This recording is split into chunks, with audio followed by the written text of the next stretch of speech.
Hello again, friends, and welcome to another fine edition of 151. My name is Adam, and I am joined by a man who dared to be stupid. Repeatedly. Ladies and gentlemen, his name is Justin. How you doing, buddy? Hey, I'm good. How are you? You're alive. That's a new one. I am. Yeah. For those of you who don't know, I've had a little bit of a bad run of luck the last month. It seems like every time I got over something and healed up, I got knacked with something else. So, well, we're glad to have you back. I know the last show we did. God, I mean, it's always hard during the summer to get some of these knocked out. My wife Steph, she filled in for you for a night. We talked about the MCU rewatch, which, by the way, we're up to Infinity War on that. Believe it or not. So nice. So that's our. Well, Steph would be one of my variants. I mean, in another part of the multiverse, you and I are married and together. We know that. I have no doubt, and you know what? I kind of like the idea of that world. I'm okay with that. I don't. Yeah. I was gonna say if I'm gonna end up with someone and it was you, I'm not gonna. I've had your cooking. You can do worse. You give strong hugs, and I'm okay with that. This is 15. This is 151 The Show. You can find us on Facebook, Twitter, Instagram, and TikTok, all at 151 The Show. We are on Podbean, iTunes, Stitcher, Google Play, and a ton of other channels. Just head to 151theshow.com or this station's website.com to get all of that. Okay, as we were kind of leading into, obviously the big story that we're going to try and get to tonight is, the Loki stuff because, oh my God, that's so good. But there's so much that has happened since the last time we talked. You had, the wrap up to WandaVision. You had the Falcon Winter Soldier. You had Black Widow come out. You had the new Star Trek trailer with John Delancey. And so much more. More importantly, the Season 2 Lower Decks trailer. Which looks great. Which I'm more excited about than any other Star Trek, possibly other than Strange New Worlds. And then, you had the stuff about Strange New Worlds. You had the picture of Grogu and Luke. Yep. Which apparently he's going to have a gold lightsaber, which everybody was creaming their pants about that. So we got a lot to get to tonight. Most importantly, touching back just a moment before, I want to remind you that I smell like leather and rich mahogany. He misses my musk, ladies and gentlemen. I did. You know what? I sent that to you. Well, you've been kind of hit or miss lately, and it was like, I miss my friend, and you're not talking to me and all this other stuff. Here, I thought you were mad because I had the wife on for a show. Oh, no. I loved it. I love your wife, so... You love my wife's rack, let's be honest here. Well, I love all of your wife, and to be inclusive... Yes, that would include her boobs. So, all right, let's get to it. Loki's the place to start, right? Is that the? Yeah, let's. Yeah. Okay. Yeah, we can jump right into Loki. That was 6. I always say 6 hours, but they're 40 minutes. I mean, that's the thing I've noticed about all the Netflix and Disney Plus, all the international stuff. Yeah. There's like at least 12 minutes of trailers because they have to do 7 minutes of the foreign voiceover people credits. So it's really deceptive on runtimes. But I mean, that was as of entertaining of stuff as anything else in the MCU as far as I'm concerned. I will tell you this much. As much as we theorized about what WandaVision was going to do, and what that was going to be like, right? Loki was exactly what I wanted WandaVision to be at the end. And damn, did it deliver. Just bat crazy. Oh, it was great. I love, and maybe, I don't know if I'm the only one who kind of got this vibe. Did you get a Rick and Morty vibe from Loki? I think in some ways it's kind of hard not to. Like Rick and Morty, Doctor Who. Right. And I mean, there's always, anytime you're dealing with that sort of, not necessarily time travel, but multiversal shenanigans. But the lead writer on Loki was from Rick and Morty, wasn't it? I mean, what was a writer on Rick and Morty. They were actually going to promote him to showrunner, and he left to go write for Loki. So I mean, it's almost impossible not to kind of get that feel, I think. Yeah. Just because it's the same kind of beat. It's not necessarily the same humor, but it's the same kind of beat. I thought the craziness of the different Loki variants, I think that's what made me think of of Rick and Morty so much, and especially at the end where you have alligator Loki. Right. And did you catch Throg on the first watch through? Yes. I missed it completely on the first walkthrough. Oh, really? Oh yeah. Yeah, I was on a lot of cold medicine that day. That's all right. I once agreed to be a part of a disc golf tournament that was going to take 3 days when I was super maxed out on cold medication. So, but that's a story for another time. No, the Loki stuff was great. What it did for the series, what it did for the MCU, I'm just shocked. And I will tell you this. Right. I'm glad that it came out. It was supposed to be the first one, wasn't it? No, Falcon and Winter Soldier was supposed to be first, then WandaVision, then Loki, kind of starting out good but mundane. Yeah.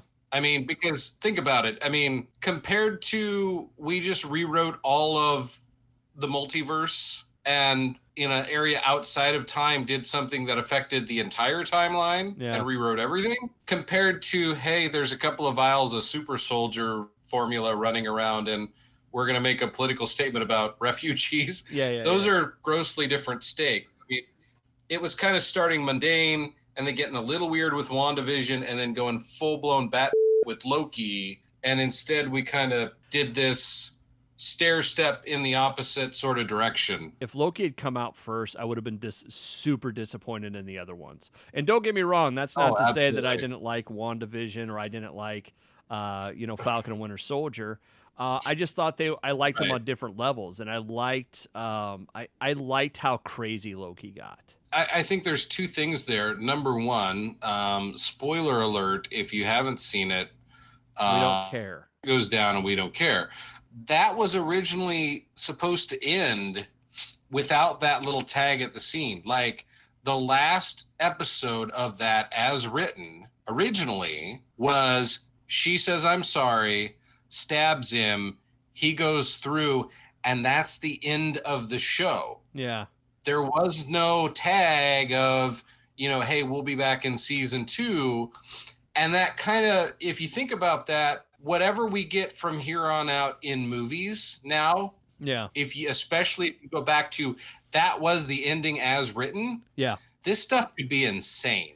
Well, I heard, and this was, I don't even know if it was a real theory or if someone just said it or what it was, but they were talking about how people went and noticed that when you go back and you look at the end of WandaVision, they redid the ending, right? There's that thing, cloak, sort of distortion gliding down, And one of my buddies at work, actually Danger, who wants to come on the show sometime, he's a good dude. We were talking about it. We should have him. We should. He was saying that, and I can't remember if he said he had read it somewhere or just something he thought of, but it was like, can you imagine a world like this happens, right? What happened at the end of Loki happens. Right. What if you go back and you start watching some of the other movies and they're different? What if you went back to the, like, Iron Man, and it's not a ton different, but it's a little different? Where you have... They go back in and do some post-processing and change the color scheme on the Mark II or something. Yeah. And I was just to completely screw with you. Exactly, and that's what I was thinking. That'd be so cool. I mean, that would be crazy and a level of work that I can't imagine. But imagine if you did something like that with this, where you went back and you changed everything that came out. Right. George Lucas. Yeah, he does it all the time. Yeah. Well, he did do it all the time. So, but no, Loki was fantastic. I love his character even more. Classic Loki. My favorite thing I saw having to do with Loki was someone on TikTok did. There's like the regular Lady Gaga version of the rah rah rah. That I can't think of what the name of the song is. But then there's Bad Romance. Yeah. And then there's a really, really heavy metal version of it. And it's playing that one for Wanda saying, oh, she's a master of reality, all this. And then they show classic Loki with the... Is it the version by your buddy Leo? No, I don't think so. But Leo from Frog Leap Studios is the best, and I just want to talk to him and interview him at some point. So, no, I'll send you the classic Loki thing. I sent it to Danger, and it's just one of those. It was so cool. It's interesting to think because they always say that, you know, an Asgardian's power grows as they get older, right?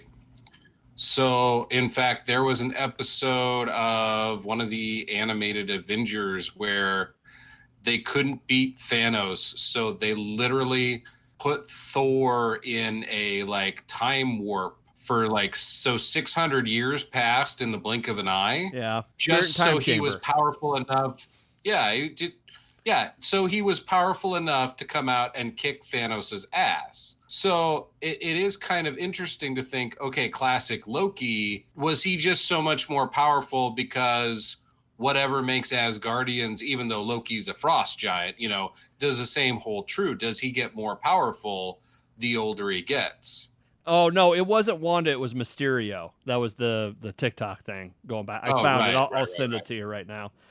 But no, you could be right. And that really is a direct, that's like a direct storyline from Dragon Ball. Right. They do it's called the Spirit and Time Chamber, and they go in, and one day on the outside equals a year on the inside. Okay. So yeah, same principle. But no, yeah, I age him up for more power. And you know what? The thing I will say about this, there's one meme that summed it up perfectly for me. When she it's her what's her name? Sylvie. When she stabs Kang, someone wrote, she just set up the next 10 years of the MCU. Right. And it's like, you're absolutely right. Did you see the one I put up with it was a little domino up to the big domino, and the little one was Hulk not liking stairs, and then the big one is all out multiversal war. Yeah. That was what somebody else said. So you're telling me that the entire multiverse is because Hulk doesn't like the stairs? Right. Exactly. So think about that, though. I mean, from Loki's perspective, that was 2012 Loki. So, like, in the span of 1 week, Thanos found him, gave him the scepter, sent him to New York. He got his ass kicked. He gets blown into the desert. Those guys get him, and he starts the multiverse war. That's a full week, man. Yeah. That's a busy early spring in 2012. That's no, you're absolutely right. And I did just send you that deal. So I heard it. Yeah, I heard it. I want you to see it just so you know what I'm talking about. Take a beat. Okay, I will. Just watch it real quick. Okay. Just watch it real quick. I want to see. I want to get your reaction. Okay. All right. That's good. Of course, I can't play that. That's good because the copyright. But anyways, this is 151. You can find us on Facebook, Twitter, and Instagram, and don't forget TikTok. 151 the show. 151theshow.com for all your other stuff, as we're on YouTube and Google Play and just every other podcast channel imaginable. No, the Loki stuff at the end, I think it sets up the MCU beautifully, and that's what I wanted from the end of WandaVision. I think it's awesome that Richard Grant said, hey, why not? Let's do a couple specials of classic and alligator Loki just messing around. I'm up for it. I'm cool with it. So, where do you want to go next with this little conversation? Let's just hit the highlights. The highlights? Okay. What's the next highlight for you? Let's just go wherever it should take us. Lower Decks. I am so looking forward to Lower Decks again. I am ridiculously excited about this show. You know what's funny about it? As we kind of went through like last year, we were both kind of on the fence about it, where we kind of liked it, but there were issues with it. As it went, right. I liked it more and more. I liked it even more and more on the rewatch when I did and rewatch, and I just kind of gave up on my nitpicks and just watched it for the sheer entertainment value and just let go of all that crap. Wait, what? You can't do that as a sci-fi nerd. I know, but when I stopped analyzing it, it was great. And now I'm just all jazzed for season 2. What was your favorite Because I'm learning to love it for what it is. What was your favorite moment from the season 2 trailer? Tom Paris talking plate, right? Talking plate. Yes, it absolutely has to be. And that's going to be for sale. You can pre-order the Tom Paris commemorative plate. And by God, when that email list opens up to get notified, I'm getting on it. I want that plate. Do you think they'll make a joke about Harry Kim getting a promotion? They have to, right? Lower Decks has to make that joke at some point. Lower Decks has to make that joke. They have to run into Ensign Kim and someone's like, yeah, he's the longest reigning ensign in Starfleet history. Or I think as concerned about Boimler is about getting promoted, that he can confide that to Tom, and plate Tom Paris can be like, don't worry about it. One of my best friends was an ensign for like 25 years. That actually is pretty good. That's very good. I think they can work it in that way. I like it. I like that they're going to have the Darmok at Gerard guy going to be running security. Right. I forget what he said when he came on the bridge, but everybody just staring at him was great. But you go back. There was a meme that was like that, and then the third panel was the captain be like, "Who the f- do I look like, Picard?" I was gonna say, if you think about it, you go back to the Darmok episode of TNG. How could they have predicted the future so well? Where in 2021, you and I could have an entire conversation based on memes, and it's pretty much the exact same thing as that episode. Oh, absolutely. I mean, not only can we've had some pretty epic trolling episodes on Facebook with some friends of the show and some people who don't really talk to us anymore, I think, because of it. So poor Tony Conrad.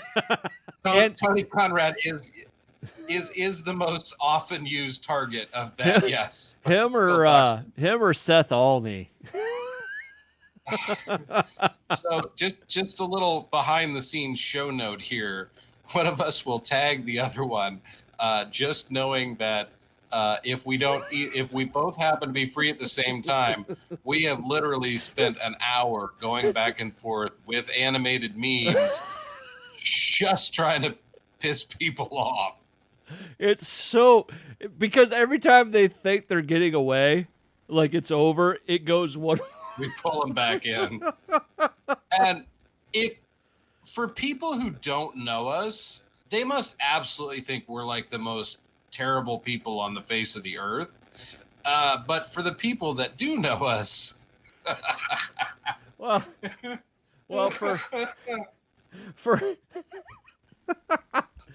according to some guy that wrote the radio station the other day, they called me he's a D-bag every time he opens his mouth.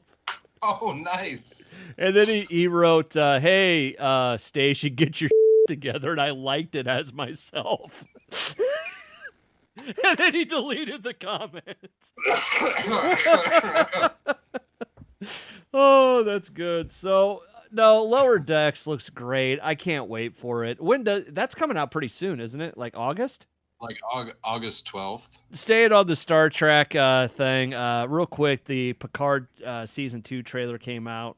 We got our first look at Q, and it's fantastic. It's everything. That man's a silver fox. John DeLance is so good. Just that line, Mon Capitan, how I've missed you. There is nobody who plays a smarmy asshole like John DeLancey. And I mean, not only Star Trek, but I mean, the stuff he did on Stargate, it's just John DeLancey. Do you remember the one he did with Richard Dean Anderson, where he was like an Old West timey inventor before Stargate? I'm blanking on the name of it right now. He was so good in that too. Truth be told, I haven't ever watched the Stargate TV series. Oh, really? Yeah, I've seen the movie. I think there's only one, isn't there? Right, with Kurt Russell and James Spader. Yeah. I've seen that, but right. I've never seen any of the TV shows. There is 10 seasons of quality entertainment there for you. I will tell you, Atlantis was okay. Jason Momoa was in it early on. He was good. Okay. He came on later.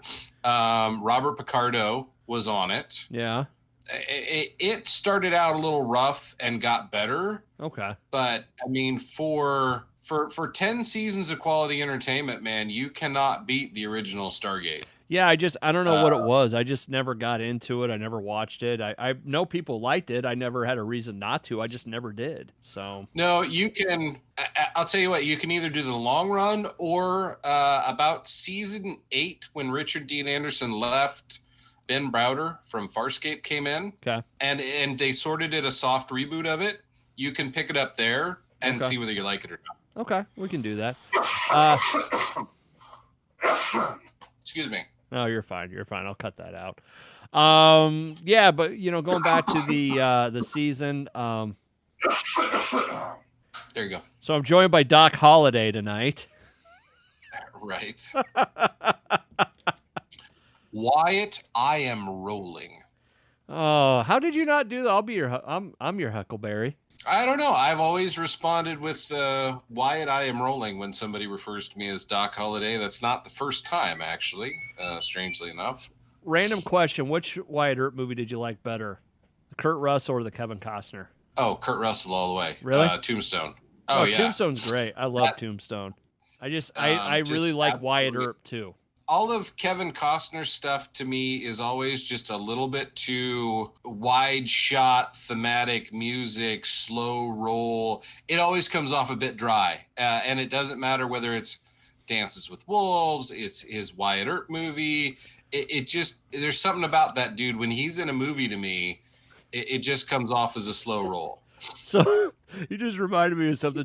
You cannot beat Kurt Russell. Skin that smoke wagon and get to work.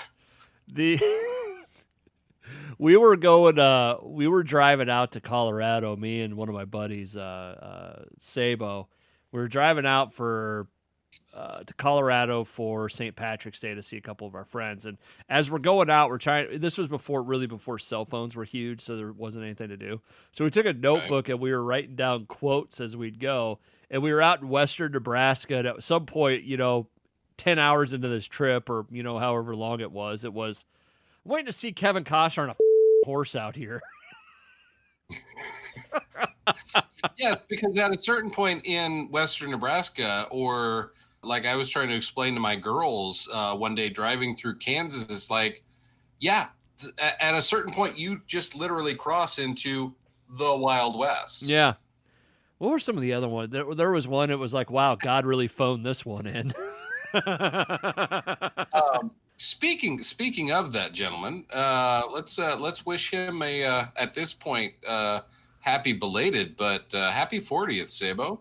Yeah, that would have been the other day. Jesus, I was talking to my couple of my buddies from high school, and it's like we're all turning 40 years old. Mm-hmm. Yeah, I did it last year. I know, because you're the elder statesman. Right. Right. And then Sabo, he sent a text. We've had this group text going for legitimately 10 to 15 years. Right. Like ever since group chatting came out, we've had a string going, right? And he sent us something the other day. He goes, "This is me trying to hold on to my 30s." And it's like, a GIF. And it's like, right. You can't stop it. I've been doing this 40s thing longer than you, and I've only been doing it for all of 6 months. But right. Well, congratulations, Eric. Every check engine light in your body is going to come on exactly the same time one morning, and they're not going off. Sabe has completely turned himself around. When we were in high school and through college, I mean, he was a bigger dude, and I will absolutely give him credit because he deserves every bit. He's lost a ton of weight. He's in great shape. He's running marathons. I don't know why.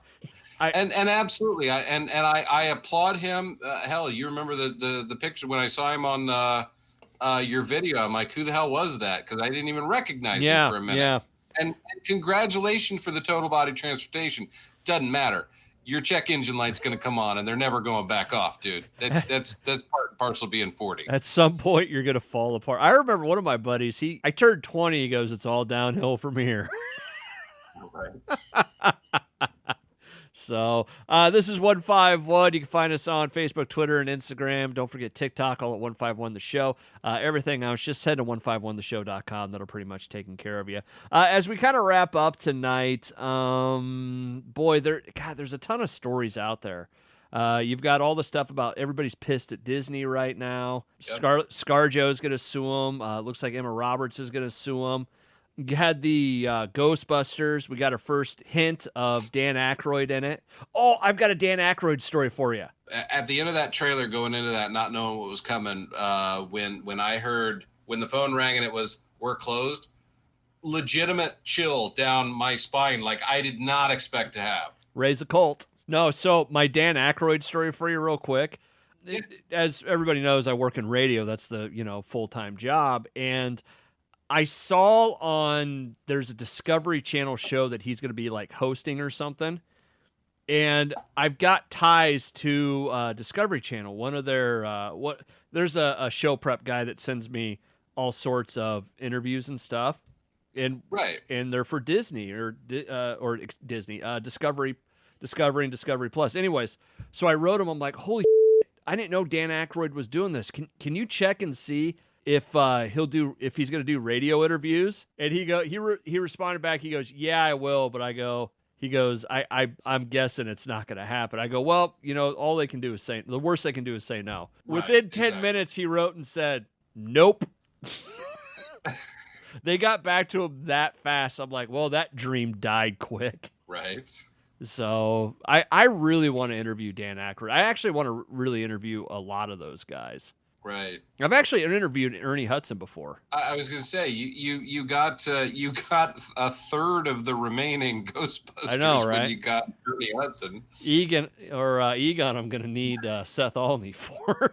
Right, we're gonna have to get a Ouija board and at least a psychic medium. There you go. Bring back old Eric Klein. There we go. There you go. Well, you talk about a blast from the past. See if Eric can get old Egon up. Can you get Egon on the line? Wait, what? I need Egon on the line. You mean Harold Ramis? Yes. Call him up. Yes. I want to hear stories about making stripes. Okay, what? Play this out in your head real quick. Imagine you were a psychic. A really famous person came to you, and they're just the most annoying person on Earth and in the afterlife. Like, and it's someone you really like. Like, I'm trying to. I was gonna say John Candy, but I love John Candy so much I can't speak ill of him. Right. But like a Harold Ramis comes and he's just talking to you all the time. It's like, dude, I need 5 minutes alone. Right. I just need 5 minutes. I'm off in here. Come on. Here, let me help you. What do you mean help me? No. So, but yeah, I mean, there's that. You always talked about the other thing, the Star Wars deal. Did you like, real quick, did you like Black Widow? I thought it was a perfectly serviceable movie that I was moderately entertained at. It had some really good parts. It had some clunky parts. And it would have been a hell of a lot better served to have actually come out right after Civil War. It would have been awesome. It should have come out right after Civil War. I do have one interesting thing on that. That plays, I think, better now after Infinity War, and I've seen a lot of analysis, or I've read like 4 articles on this, and nobody has put forth the theory that I'm going to put forth. Okay. Her dad claims to have fought Captain America in the 80s, believes it, asks her about it, this, that, and the other. I have heard people say, whoa, it had to be an Isaiah Thomas, but he was in jail. Oh, it was another super soldier. Oh, it was this. Oh, it was that. It was old Steve. Yeah. They just set up to bring back and insert old Steve running covert ops throughout the 80s. And like, I've not seen that anywhere. I literally read 4 or 5 different articles, and nobody's mentioned the obvious. They did plant the seeds for Chris Evans to step back in at any point. We talked about, I forget who I was talking to about it, but we were like, I would rather see an old Steve Rogers show or movie than a Steve Rogers returning the Infinity Stones movie. Oh, yeah.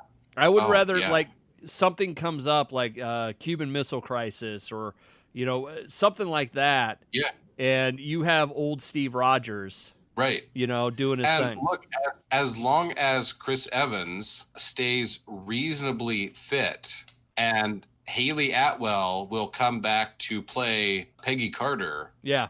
They can do this in real time over the next 20 years. Oh, it'd be awesome. I'd be all about that. They could do a Steve Rogers and Haley Atwell in their 50s with him playing that character again.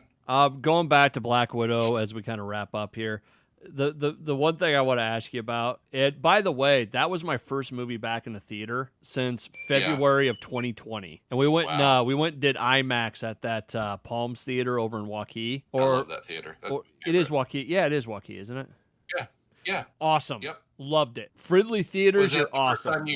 Is that the first time you've been to that theater? Yeah, that was the first one, and we went IMAX. Okay. So that's my theater. I mean, that's the one I go to ever since it's opened. That's the only place I've been since that place opened. I love Fridley Theaters because that's what Springwood 9 used to be over here in Ankeny.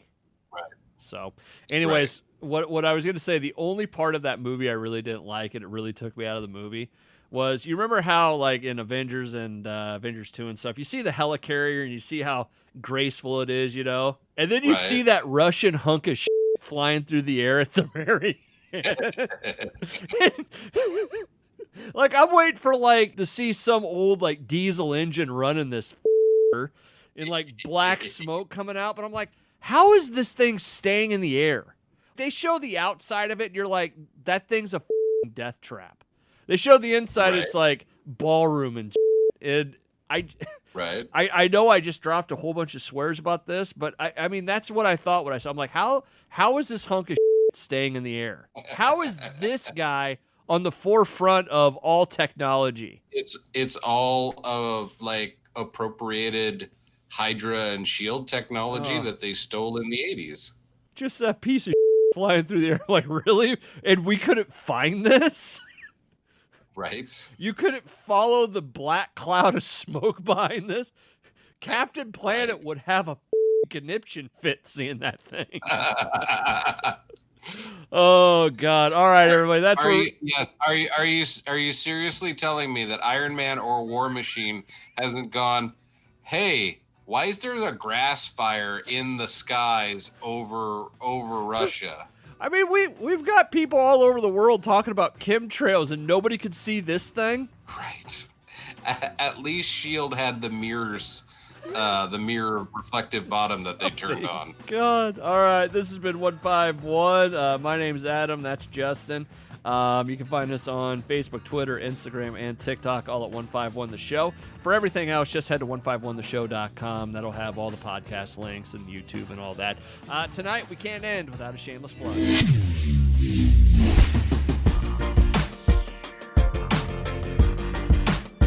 And this is a portion of the show where we shamelessly plug the shit out of something. It doesn't matter what it is. It could be a album. It could be a movie. It could be a backpack. It could be a beer mug, a GoPro, a clock, a model, a lamp. I'm literally looking around the room and just naming things at this point. Hey Dude shoes. Which, excuse me, are the most comfortable shoes I've ever had.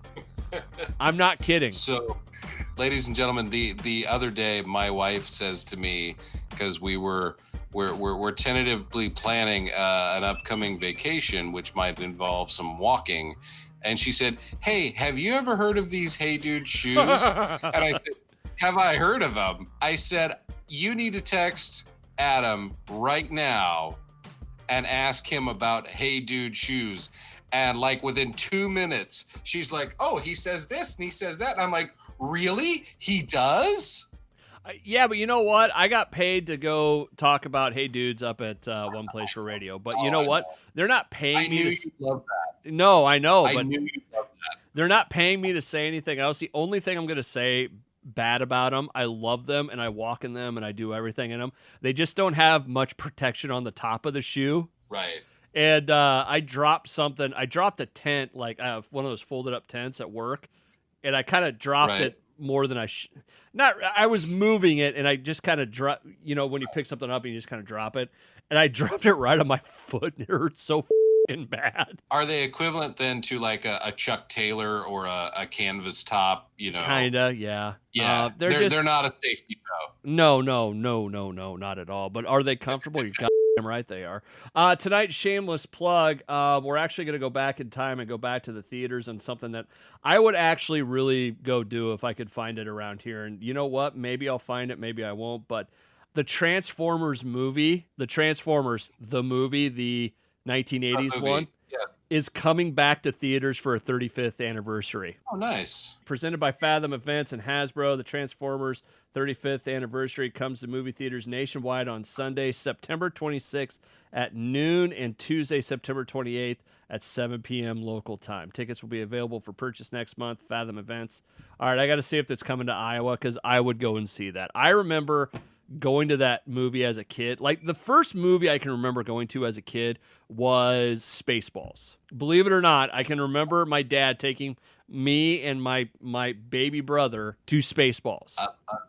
A good job, Chief. A worthy first movie to go see in the theater. And I remember my mom took me to see Transformers at the Cinema 6 over it's over in Johnston or Urbandale or whatever that kind of area is where everything kind of comes together. Yep. But the Cinema 6 in here in central Iowa, and I was not prepared for Optimus Prime to die. And I was all of like 6 when I saw this. And I was what's happening? I was wrecked, man. That's awesome. I could not believe it. And going back to the beginning of the show when I said you dared to be stupid, that's what I was referencing, the song from why was that song in there? You have this great Transformers movie. You have Litter D-Boy. You have what's his name? Orson Welles as a voice. You killed Optimus Prime. You're doing all this stuff, and then you drop a Weird Al song in the middle of it. Right. That made no sense. It was like they were like, "Hey, we've got this Weird Al song we need to put in there. Just put it in somewhere." Okay. Look, okay. Somebody miskeyed the computer, so we bought the rights to this Weird Al song. It's in the budget now. We have to use it. I'm pretty sure it was a Transformers Weird Al. Yeah. Weird Al Yankovic Transformers. Dare to be Stupid. That was it. It was the 80s, man. There was a lot of weird happening in the 80s. Was he a voice in Transformers? Not that I'm aware of, but I just found out the other day that voice roles, Retgar. He was. I just found out the other day that Paul Rubens, aka Pee Wee Herman, was the original voice on the Star Tours. The robot that piloted the ship.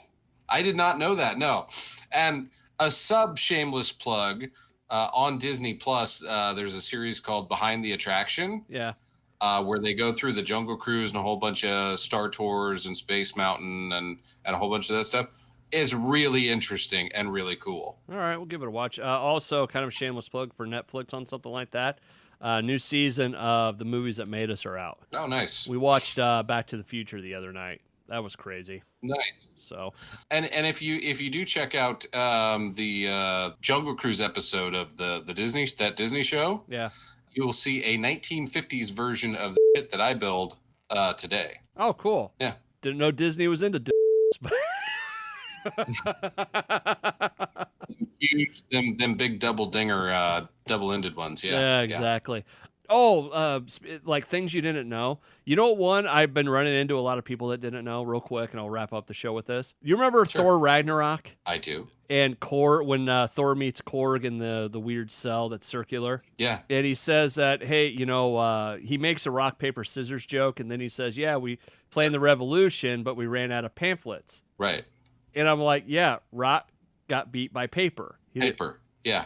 Going back to Danger, who we talked about earlier, he goes, I never thought of that. Right, that's like the third layer of that joke. It's like 3 dad level puns stacked on top of each other, and it's great. Korg and Deadpool. Oh yeah, Deadpool's officially in the MCU. Yeah. Where are the fucking dogs? All right, we'll cover that more next time. This has been another fine edition of 151. That's Jess and I'm Adam. And you can find out more about us at 151theshow.com. All right, everybody, have a great rest of the night before we keep talking. Bye-bye.